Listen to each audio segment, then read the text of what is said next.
Hello សួស្តីបងប្អូនអរគ្នាថ្ងៃនេះមកជួបគ្នាជាមួយនឹង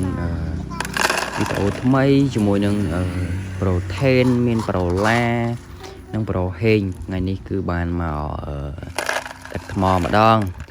លើកមុនដឹកតែដីខ្សាច់ទេឥឡូវគឺលើកនេះគឺដឹកថ្មម្ដងអញ្ចឹងសម្រាប់បងប្អូនទាំងអស់គ្នាឬក៏បងទាំងអស់គ្នាមិនដែលមិនថាតែថាមិនទាន់ចុច Subscribe គឺសូមជួយចុច Subscribe នេះណាមួយដើម្បីឲ្យchannel ខ្ញុំគឺវាមាន Subscribe កាន់តែច្រើនអ្នកទស្សនាក៏មានកាន់តែច្រើនហើយមួយវិញទៀតគឺខ្ញុំមានកម្លាំងចិត្តធ្វើបន្តទៀតជាមួយនឹងវីដេអូបែបកាយដីមានគូឡានទូចស្អាតចែកជូនបងប្អូនទាំងអស់គ្នាបានទស្សនាបើសិនជាបងប្អូនទាំងអស់គ្នាចង់បានX គឺអាចតាក់ទងមកបានណាតម្លៃមួយត្រឹមតែ$15សុំទោស$25បងប្អូនកំងរយៈពេល10ថ្ងៃជាងបាយបានបច្ចៈនេះគឺកូនឡានដឹកដីលែងធ្វើលក់ឲ្យបងប្អូនគឺធ្វើទៅហត់បាក់ក្នុងការធ្វើល្មមលក់បានមួយហើយបងប្អូនពាក្យច្រើនគឺឲ្យថោកត្រឹម120រៀលគឺធ្វើអត់កើតទេបើសិនជាតម្លៃតែ100ជាងគឺអាចធ្វើឲ្យបានដោយសារគឺធ្វើមិនងាយហើយមួយទៀតគឺយើងត្រូវផ្ចិតចង់អារម្មណ៍របស់យើងគឺធ្វើយ៉ាងម៉េចឲ្យបានស្អាត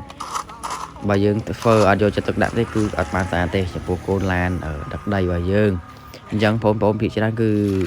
ឲ្យថោកកូនឡានដឹកដីឲ្យមួយធំ10រៀល20រៀលអញ្ចឹងគឺធ្វើអត់បានទេ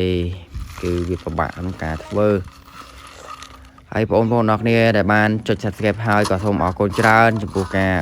ចុច Subscribe ហើយចូលមើល Channel របស់ខ្ញុំបាទអរគុណច្រើនអញ្ចឹងអត់មានអីនិយាយច្រើនទេសូមបងប្អូនអរគ្នាទស្សនាដូចតទៅ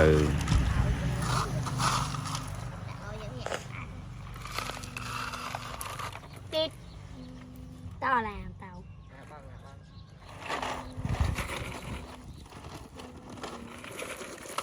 ថតបងហើយថតតែឡាយតែឡាអូយតបងបាទរួចចឹងហ្នឹងតណាវ៉ាមិនទេណាបងមិនទេមិនបងចាក់មែនចាក់នេះពេលមកវិញខ្ញុំបងពេលមកវិញខ្ញុំចាក់តោះចាក់គេហ្នឹង